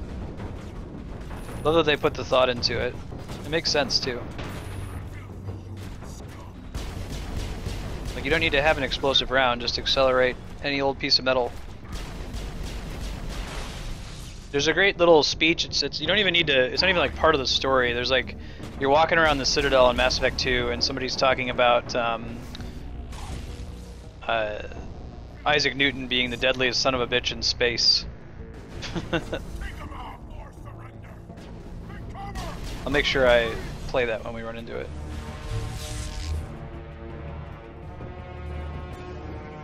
Some building, I forget where it was.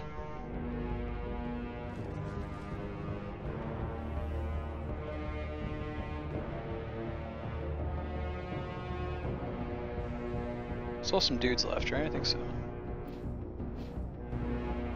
No, there's a guy up here. It's a drone. Okay. That might be everything.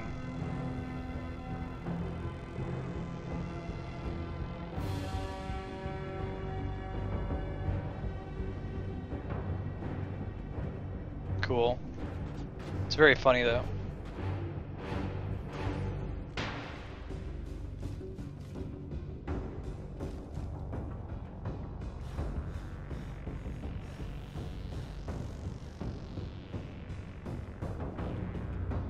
Die, human!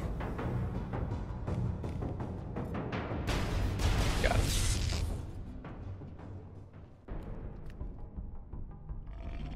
Alright, so this is where we made the decision earlier. Kill the terrorists, save the hostages. We chose save the hostages, so that's what I'm gonna make.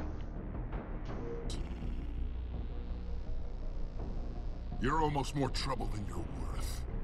Let the hostages go, and maybe you'll live long enough to explain yourself to the Council. I don't answer to the Council. Or to you. I'm leaving this asteroid. If you try to stop me, I'll detonate these charges, and your helper and her friends are all going to die.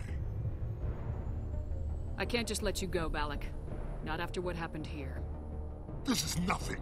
You humans have done far worse to the Batarians. We've been forced into exile, forced to survive on what we can scrounge up. It's been like that for decades. Why take it out on these people? They didn't do anything to you or the Batarians. Didn't do anything. Aside from colonizing a world that could have been ours. Aside from using resources that should have been ours. We were left to defend ourselves. But the humans were stronger than us. We knew that. The Council knew that. But it didn't matter. It was you. You and your kind are the only reason we're in this position. How does killing innocent people make up for that? We had no other options. Sometimes you need to get someone's attention before they'll listen. That's why we attacked you at Elysium. That's why I'm doing this. You forced our hand. You attacked us first. When we retaliated, you ran off to the Council hoping for help. When you didn't get it, you hid. You've got no one to blame but yourselves. Enough! You couldn't possibly understand. Actually, you just don't want to understand, and I'm done wasting my breath. Now, if you want your friends to live, I suggest you step aside. Alright, we're gonna let him go to save the hostages. You can go, but this isn't over. I'll find you eventually. Maybe, but I made sure you won't follow me today. Those charges are still on a timer. Better hurry if you want to save your friends.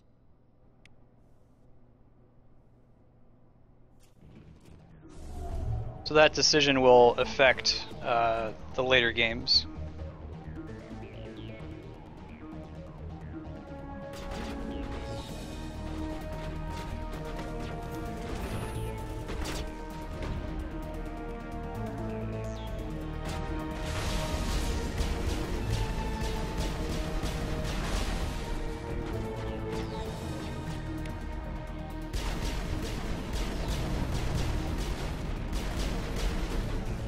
Okay, let's go.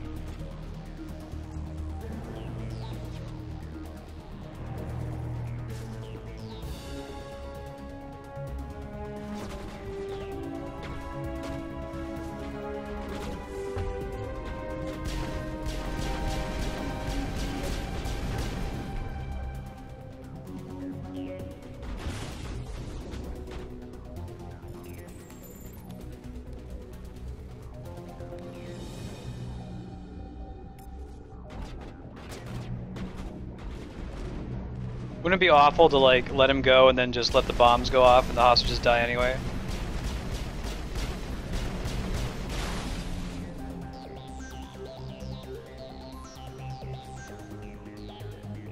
There's one in the center and there's one up here.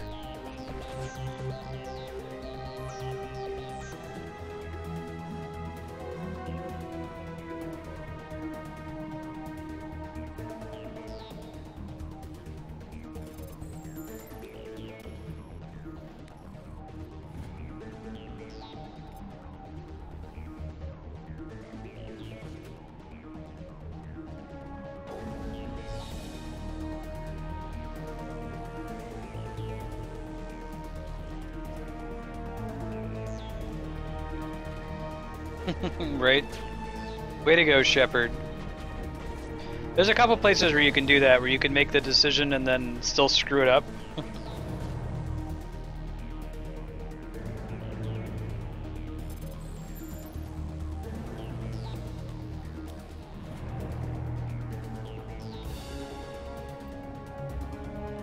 Hey, buddy.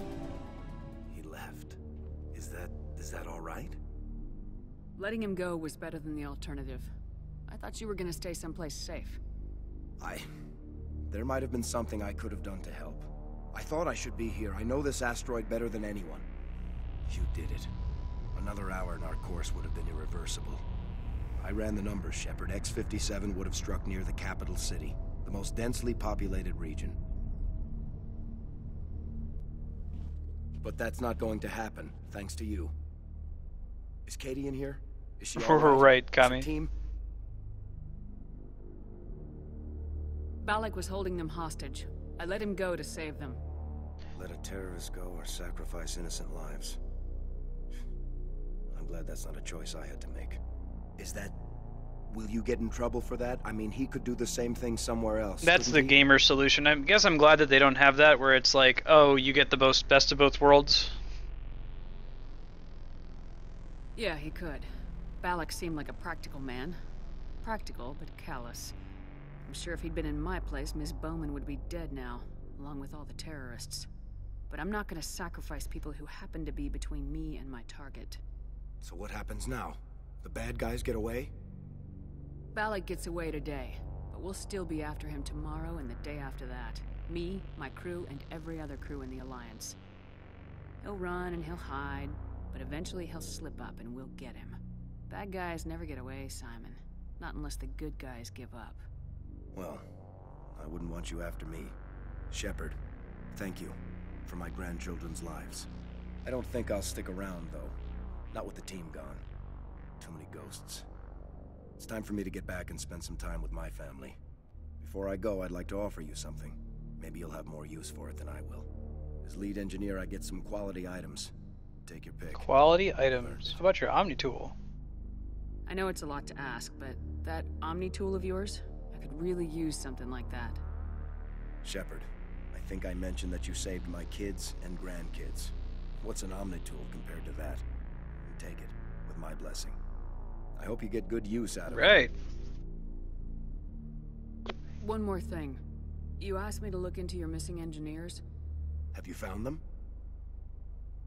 I came across a member of your crew.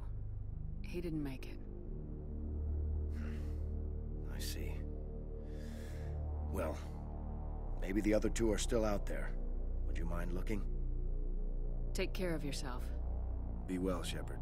Be well. Mind my boggle. Alright, let's give Garrus the... Oops. Here. So give Garrus the cool Omni tool. That's a big upgrade for him. That'll make all of his attacks do more damage as well. I think we have enough charm now to do Pharaoh, so I'll include that in the next vote. I had been excluding it.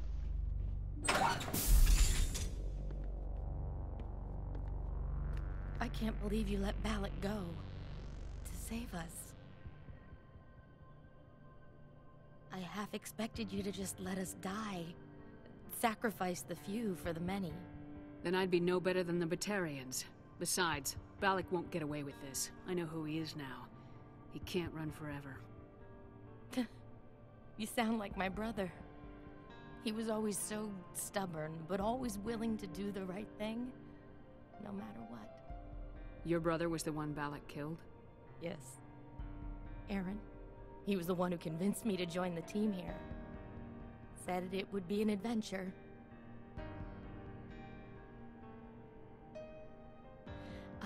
I don't mean to sound ungrateful, but I should see to Aaron. I understand. You've been through enough today. I'll get out of your way. Thank you. Oh, I don't even know your name. Commander Shepard, with Special Tactics and Reconnaissance.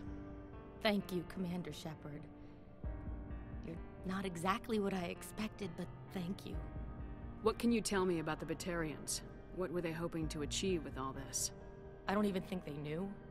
When they first arrived, they were talking about getting us back to their ship. They wanted to sell us as slaves. When Balak showed up, everything changed. It was his idea to redirect the asteroid. Said it was the will of the Batarian Rebellion, whatever that is. They followed him quickly enough, but I don't know.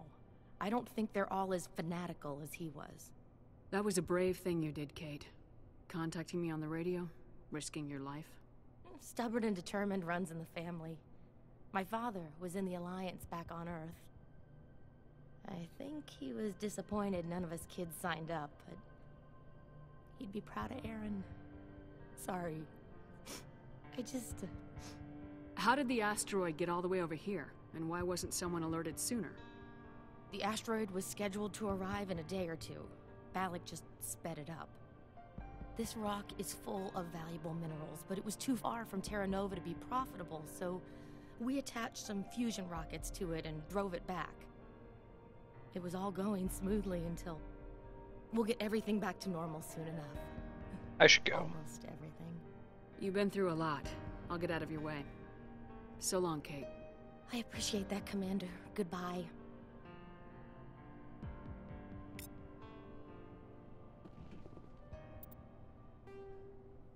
Okay, let's stroll out of here. I'm gonna get outside and back on the Normandy before I save. Then we'll do a save and a sign off.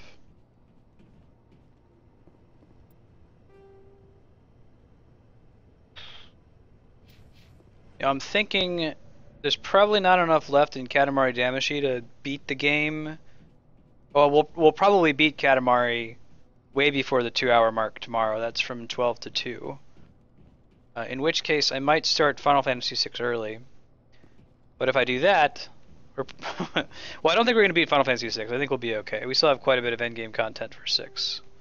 The final dungeon alone might take a good chunk of time, so.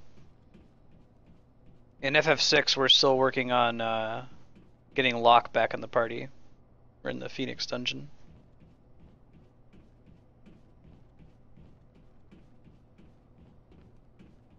Oh, you went the long way over there, didn't you, Garrus? Who's that guy running at us?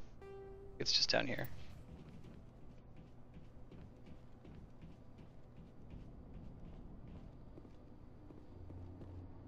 Yeah, that's a ticket.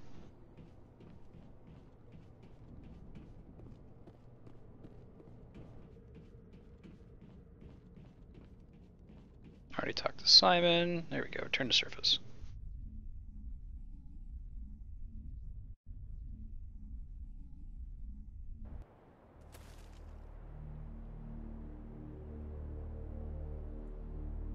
Yeah, I'm thinking about it. I'd like to. I might have to read some guides and catch back up on them. So we're like doing all the dragons, for example. Trying to get Crusader. Doing Death Gaze on the airship. I've done most of the main side quests, but none of the just like straight up battles so far.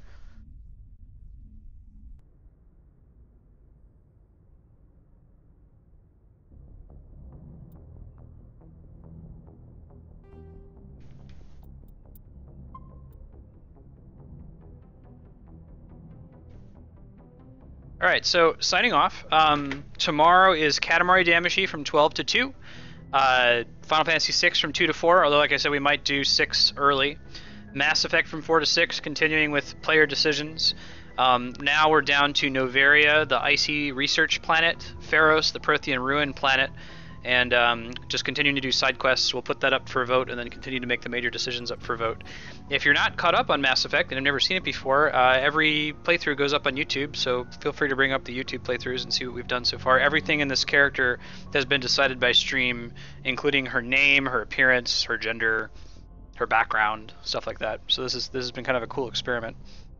On Saturday morning at 7 a.m. Pacific to an indeterminate time, I guess whenever we feel like we're done, we're going to be playing some more Final Fantasy XIV, doing the main story. If you are interested in Final Fantasy but you don't want to play an MMO, tuning in is a good way to see the main story of FF14. Next week, Monday, Tuesday, we're coming back with Okami, some more Final Fantasy VI. We're probably going to beat Final Fantasy Tactics. We're very close to the end of that game. Next week, Wednesday, is very likely going to be a free play Sega Genesis day. So we'll just, let people in chat spend their sphere points to have me play some Genesis games for between 15 and 30 minutes, depending on the game. And then I'm thinking that I want to do Final Fantasy IX to replace FF7 and Katamari next week, Thursday. So I'll put some more thought on that. We'll see what game comes in instead. We might save Final Fantasy IX for a little bit later. Thanks again, everybody, for hanging out. We'll catch you tomorrow. Have a good night.